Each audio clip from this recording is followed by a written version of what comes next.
우리가 함께 읽는 이 신명기 3장은 모세가 이스라엘 백성들에게 광야의 여정의 마지막 전투와 가나안 입성을 앞둔 상황을 회고하는 장면입니다. 이 장에서는 바산 왕 옥과의 전쟁과 그 땅을 정복한 이야기가 나오고 또 정복한 땅을 지파들에게 분배하는 과정이 기록되어 있습니다. 또한 모세가 가나안 땅에 들어가기를 간절히 원했지만 하나님께서 허락하시지 않는 장면도 함께 등장하고 있습니다. 결국 이를 통해 하나님의 주권과 계획 속에서 우리가 늘 순종해야 함을 가르쳐주고 계시죠. 먼저 1절부터 11절에서 이스라엘 백성들은 헤스본 왕 시혼을 물리친 후에 바산 왕 옥과의 전쟁을 벌이게 됩니다. 하나님께서는 모세에게 2절 말씀에 두려워하지 말라, 내가 그를 내 손에 넘겼다라고 말씀하시며 승리를 보장해 주십니다.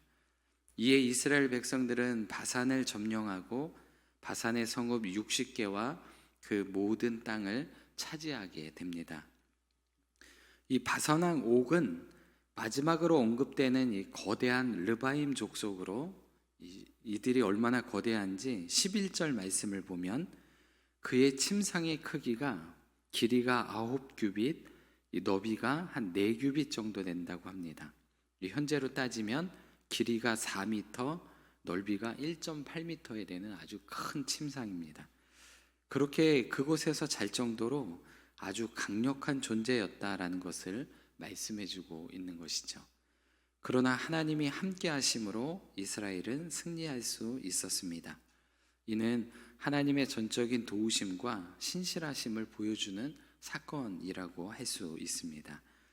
이어지는 12절부터 20절에서는 이스라엘 백성들이 이 요단 동편의 길르앗과 바산 땅을 정복한 후에 이 땅을 12절 말씀에 르우벤 지파, 갓 지파, 므낫세 반 지파에게 기업으로 주고 있습니다.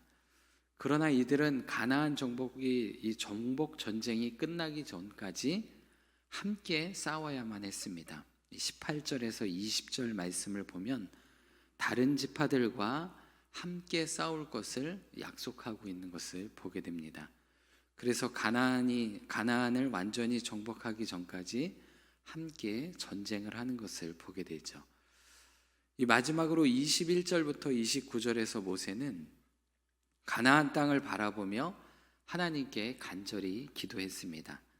그는 자신도 이 복된 땅을 밟아보고 싶다라고 탄원하지만 26절에서 하나님께서는 단호하게 허락하지 않으시는 것을 보게 되죠. 대신 요단 동편에서 이스라엘 백성들을 격려하고 28절에 여호수아에게 리더십을 넘겨주라는 명령을 받습니다. 이 장면은 하나님께서 모세의 사명을 요단 동편에서 마무리하게 하시고 새로운 지도자인 여호수아를 세우는 과정을 보여주고 있습니다. 즉 하나님의 뜻이 우리의 뜻보다 또 우리의 계획보다 크다고, 그리고 모든 일에 하나님의 정하신 때와 방법이 있음을 우리에게 보여준다 하겠습니다. 이처럼 신명기 3장은 하나님의 약속이 성취되는 과정에서 반드시 순종과 연합이 필요하다는 것을 보여주고 있습니다. 바산 왕 옥과의 전투에서 승리한 것은 하나님의 도우심 때문이고, 또 정복한 땅을 나눌 때에도 하나님의 뜻에 따라 이루어진 것을 보게 됩니다. 또한 모세의 기도에도 불구하고 하나님의 뜻은 변하지 않으십니다. 이것을 믿고 우리도 하나님의 계획하심을 신뢰하고 하나님의 뜻에 안에 순종하며 주어진 사명을 끝까지 감당하는 그런 복된 삶이 되었으면 좋겠습니다. 그러면 오늘 본문을 통해 주시는 영적 교훈 한 가지만 살펴보겠습니다. 그것은 기도의 응답은 우리의 뜻대로 되지 않을 때가 있다라는 것입니다. 우리는 기도할 때 하나님께서 우리의 기도를 들어주시기를 간절히 바랄 때가 많습니다. 하지만 우리의 기대와 다르게 응답이 오거나 때로는 기도가 거절될 때도 있습니다. 그럴 때 우리는 실망하거나 낙심할 수도 있죠. 하지만 성경은 아무리 위대한 신앙의 인물이라 할지라도 자신의 기도가 원하는 대로 응답되지 않는다라는 것을 보여주고 있습니다. 오늘 본문 25절에서 모세는 하나님께 간절히 기도를 드렸습니다. 구하옵나니 나를 건너가게 하사 요단 저쪽에 있는 아름다운 땅, 아름다운 산과 레바논을 보게 하옵소서. 모세의 기도의 소원은 그저 단순한 욕심이 아니라 평생 하나님과 동행하며 이스라엘을 이끌어온 지도자로서 이 마지막 가나안 땅을 한번 직접 밟아보고 싶었던 소원이기도 하죠. 그러나 하나님께서는 26절에 아주 단호하게 거절하십니다. 그만해도 족하니 이 일로 다시 내게 말하지 말라. 한 번 구했던 것은 아닌 것 같습니다. 여러 번 하나님에게 간청했던 것으로 보여지죠. 이 누구보다 많은 수고를 했던 그의 심정과 입장을 한번 헤아려 본다면 이러한 하나님의 거절은 너무 가슴 아픈 일이기도 합니다. 특히 지금까지 모세의 기도가 한 번도 거절된 일이 없었던 점을 한번 본다면 하나님의 이 거절은 더욱 마음을 아프게 하고 있습니다. 그럼 왜 하나님께서 이 모세의 기도를 들어주시지 않을까요? 그 이유는 민수기 20장 10절과 13절에 기록되어 있는 바로 무리바 사건 때문에 그렇습니다.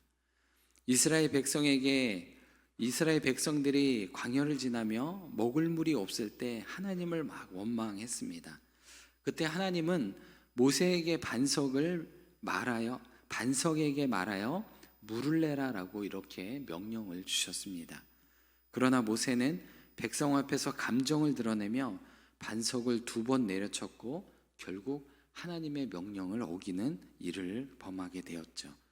이 사건으로 인해 하나님은 모세에게 가나안 땅에 들어가지 못할 것이다 라고 이렇게 선포를 하셨습니다.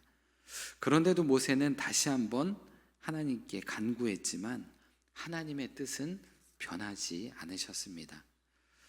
이것은 하나님의 계획이 인간의 감정이나 논리에 따라 바뀌지 않는다는 사실을 보여주고 있죠.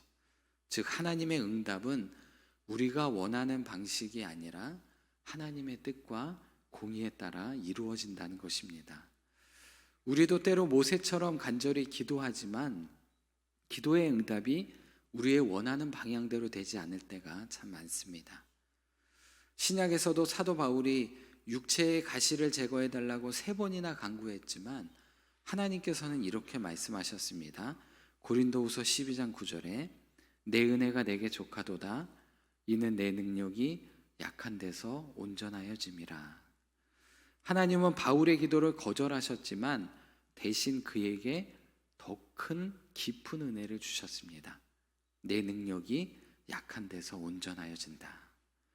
모세와 바울처럼 우리의 기도가 응답되지 않을 때 하나님은 더 좋은 계획을 가지고 계심을 믿어야 합니다. 예수님도 마태복음 7장 11절에서 이렇게 말씀하십니다. 너희가 악한 자라도 좋은 것으로 자식에게 줄 알거든 하물며 하나님께서 하늘에 계신 너희 아버지께서 구하는 자에게 좋은 것을 주시지 않겠느냐. 부모가 자녀에게 좋은 것을 주듯 하나님께서도 우리에게 가장 좋은 방법으로 응답해 주신다는 것입니다. 그러므로 우리는 기도가 뜻대로 응답되지 않을 때 하나님의 선하심을 신뢰하며 감사하는 태도를 가져야 합니다. 반드시 더 좋은 것으로 채워주신다.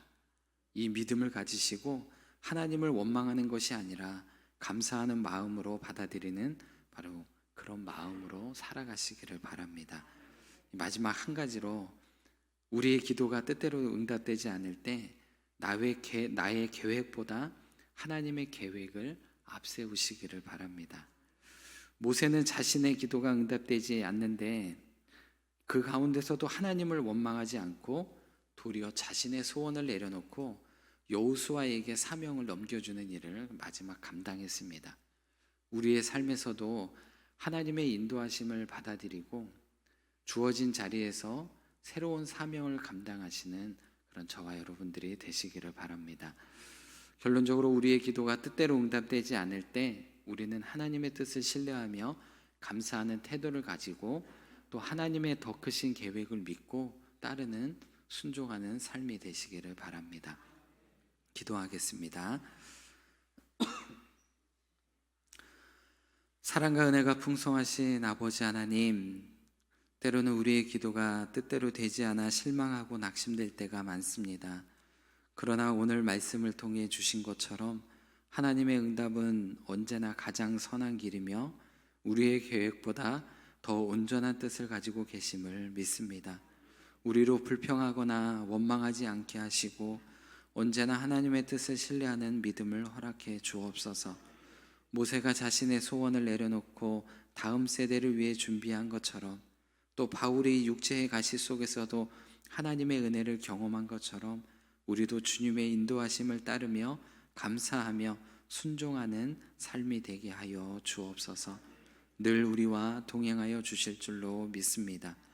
특별히 수술 후에 회복 중이신 우리 당양이 담임 목사님을 붙들어 주시고 하루하루 강권함을 더하여 주옵소서.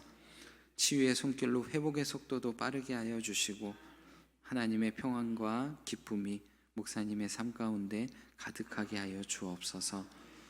또 오늘 새벽마다 찬양으로 헌신하는 우리 천사 찬양대를 기억하여 주시고 하나님께 찬양으로 올려드리며 예배를 깨우는 우리 찬양 대원들에게 하늘의 기쁨과 은혜를 더하여 주옵소서. 매일의 헌신 가운데 지치지 않도록 새 힘과 건강을 주시고 각자의 삶에도 주님의 풍성한 은혜가 넘치도록 은혜 내려 주옵소서. 우리와 동행하여 주실 줄로 믿사오며 예수님의 이름으로 기도드리옵나이다. 아멘.